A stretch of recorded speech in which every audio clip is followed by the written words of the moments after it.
और इन सबके बीच आरजेडी नेता मृत्युंजय तिवारी का बड़ा बयान सामने आया है। बिहार की जनता तेजस्वी सरकार बनाएगी, ऐसा इसने बयानों के जरिए उन्होंने कहा। केंद्र सरकार की उल्टी गिनती शुरू हो जाएगी। तो ये बड़े बयान सामने आए हैं। बिहार में तेजस्वी यादव के नाम की सुनामी है। आरजेडी नेता है मृत्युंजय तिवारी और इनका बड़ा बयान, इस बार जनता भ्रम में नहीं आएगी, बिहार की जनता तेजस्वी सरकार बनाएगी। तो ये आप देखिए, आरजेडी के नेता मृत्युंजय तिवारी का बड़ा बयान सामने आया है और उन्होंने कहा कि केंद्र सरकार की उल्टी गिनती शुरू हो जाएगी। बिहार में तेजस्वी यादव के नाम की सुनामी देखी जा रही है।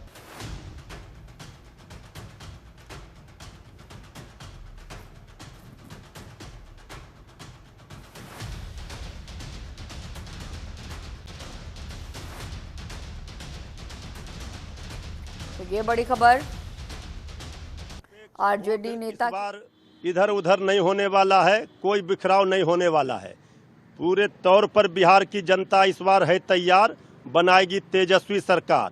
और बीजेपी केंद्र सरकार की उल्टी गिनती बिहार चुनाव परिणाम के बाद से ही शुरू हो जाएगी। AIMIM का जो ट्रैक रिकॉर्ड रहा है वो ये बताता है कि उन्होंने बीजेपी की बी टीम बन करके काम किया है, बीजेपी को फायदा पहुंचाने के लिए काम किया है। इस बार कहीं कोई झांसे में आने वाले नहीं हैं और जिनको भी ये चिंता है सांप्रदायिक शक्तियों को रोकने की, वो सीधे तौर पर देख रहे हैं तेजस्वी यादव जी के नाम का बिहार में सुनामी है। इसमें कोई बाधा डालना चाहेगा, इस बार जनता उनके भ्रम में नहीं आएगी, कोई मुगालते में ना रहे। बाकी निर्णय तो आदरणीय लालू प्रसाद जी श्री तेजस्वी यादव जी को लेना है, लेकिन किसी का अगर ट्रैक रिकॉर्ड ये रहा है कि वो बीजेपी के लिए काम करते हैं, बीजेपी को फायदा पहुंचाते हैं, तो इस पर तो बहुत सोचना होगा। और ये सब जो हो रहा है, बयान दिया जा रहा है और बयान बदला जा रहा है, इसी से पता चलता है कहीं ना कहीं स्क्रिप्ट कहीं और से लिखा जा रहा है। और इसी खबर पर और भी ज्यादा जानकारी के साथ पटना से हमारे सहयोगी राजीव श्रीवास्तव हमारे साथ लाइव मौजूद हैं। राजीव, बिहार में आने वाले दिनों में चुनाव होने हैं और अब ऐसे में सभी पार्टियां एड़ी चोटी का दम तो लगा रही हैं, लेकिन इन सब के बीच AIMIM की तरफ से एक बार फिर से चिट्ठी लिखी गई आरजेडी को। वो चाहते हैं महागठबंधन में शामिल होना। और जिस तरह से अभी मृत्युंजय तिवारी के बयान हम अपने दर्शकों को सुना भी रहे थे और उन्होंने अपने इस बयान के जरिए साफ तौर पर यह बड़ा आरोप भी लगाया है, ये कहा भी है कि तमाम चुनावों में AIMIM बीजेपी के बी पार्टी के तौर पर काम कर रही थी, यानी कि पीछे से सपोर्ट किया जा रहा था बीजेपी को, और अब वो हमारे महागठबंधन में शामिल होने की इच्छा जता रहे हैं। तो ऐसे में उन्हें नहीं रखा जाएगा। लेकिन मृत्युंजय तिवारी जो कि आरजेडी के वरिष्ठ नेता है, उनके ये स्टेटमेंट कहीं ना कहीं ये क्लियर भी करते हुए नजर आ रहे हैं कि आरजेडी की कोई दिलचस्पी नहीं है AIMIM में। और इस पर क्या कुछ अहम जानकारी?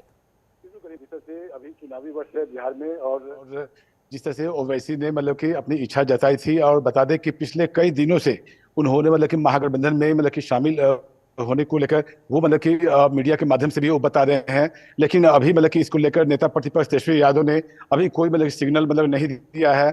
और जिस तरह से आपने मतलब कि आरजेडी के जो स्पोक्स पर्सन है मृत्युंजय तिवारी, तो उनकी बातों से साफ समझ में जरूर आ जाएगा कि पार्टी का जो स्टैंड है, उनके द्वारा जो भी बात उनको कहा गया है वही बात वो मतलब कि मीडिया के माध्यम से वो बताना चाह रहे हैं। क्योंकि मतलब कि इसको लेकर ये क्यास भी लगाई जा रही है कि जो ओवैसी जो है वो मतलब कि बात जरूर करते हैं, लेकिन कहीं ना कहीं मतलब कि वो मतलब कि एनडीए से उनका ताल्लुकात रहा है, वो बी टीम है या मतलब कि ए टीम है, ये इसके बारे में तो जानकारी अभी मतलब कि साफ खुलकर नहीं आई है। लेकिन मतलब कि नेता प्रतिपक्ष तेजस्वी यादव पिछले कई दिनों से उनकी जो इच्छा है उस पर अभी विचार वो मतलब कि नहीं कर रहे हैं, लगातार वो टाल रहे हैं। तो अब ये यूं समझा जाए कि आने वाले दिनों में अगर मतलब नेता प्रतिपक्ष तेजस्वी यादव ओवैसी को अगर लाते भी हैं तो आखिर मतलब कि कहाँ से वो कितनी मतलब कि सीटें उनके लिए देंगे, और जो अभी कंफ्यूजन बना हुआ है तो उसको मतलब कैसे दूर होगा, उसके लिए हमें इंतजार करना होगा कि आगे तेजस्वी यादव मतलब कि क्या कुछ इस पर एक्शन लेते हैं। जी राजीव, इसके साथ साथ अगर बिहार की अगर हम बात कर ले, अगर महागठबंधन की तरफ से अगर AIMIM को अपने इस टीम में शामिल किया जाता है तो कितना इम्पैक्ट अगर हम देखें बिहार में, क्योंकि बिहार में बहुत बड़ी संख्या में अल्पसंख्यक समुदाय के भी लोग रहते हैं, तो ऐसे में कितना इम्पैक्ट देखा जाएगा? और अगर ये भी जानकारी दीजिएगा कि अगर AIMIM को शामिल नहीं करती और AIMIM चुनाव लड़ने के लिए बिहार में जाती है तो ये किस तरह से वोट कटवा के तौर पर काम कर सकती है बिहार में, और आरजेडी को कितना नुकसान पहुंचेगा?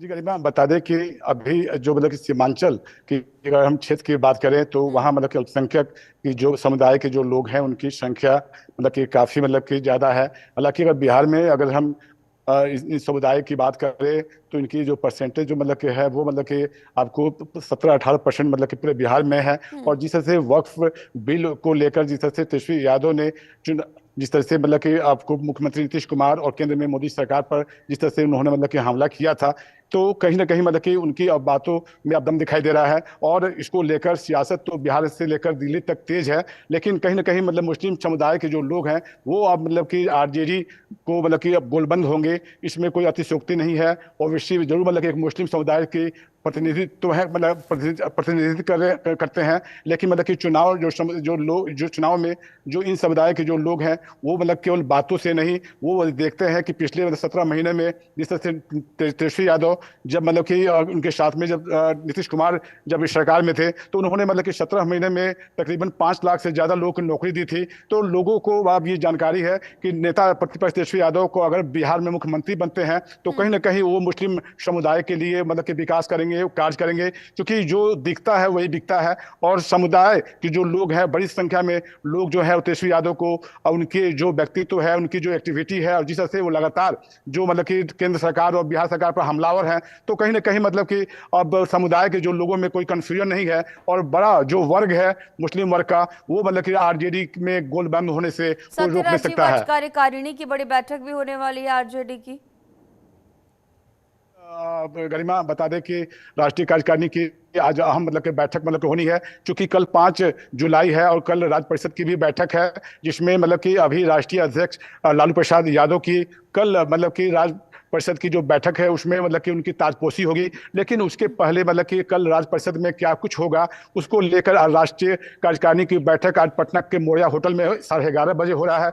वहाँ मतलब कि राज्य के दूसरे राज्य से भी मतलब कि आरजेडी के जो मतलब कि सदस्य हैं, बड़ी संख्या में जो लोग हैं वहाँ मतलब कि पहुंच रहे हैं। प्रदेश भर से भी लोग मतलब कि वहाँ पहुंच रहे हैं और मतलब कि वहाँ आधे घंटे में लालू प्रसाद यादव वहाँ पहुंचेंगे। और आज जो इसकी जो अध्यक्षता है वो लालू प्रसाद ही करेंगे। बता दें कि ये इस बार 13वीं बार जो लालू प्रसाद यादव आरजेडी की पार्टी बनने के बाद से अभी तक वो 13वीं बार वो मतलब कि इस पद के लिए उनको मतलब कि राष्ट्रीय अध्यक्ष बनाया गया है। और कल ताजपोशी होगा और निश्चित तौर पे अभी मतलब कि राजद खेमे में मतलब कि चुनाव को लेकर भी मतलब कि आज की जो राष्ट्रीय कार्यकारिणी की बैठक में चर्चा होगी। और पार्टी के तमाम जो भी प्रकोष्ठ है उसमें मतलब कि सारे जो लोग चुन कर आए हैं और प्रदेश अध्यक्ष से लेकर मतलब कि जिला और जो पंचायत स्तर पर जो चुने गए हैं वो आज राष्ट्रीय कार्यकारिणी के बैठक में आएंगे और लालू प्रसाद यादव उन्हें संबोधित करेंगे कि चुनाव में उनकी भागीदारी क्या होगी, किस तरह से बीजेपी और मतलब कि उनके घटक दल को बिहार से सफाया किया जाए। आगे भी आपसे अपडेट्स लेंगे। फिलहाल तमाम जानकारियों के साथ बने रहने के लिए आपका बहुत शुक्रिया।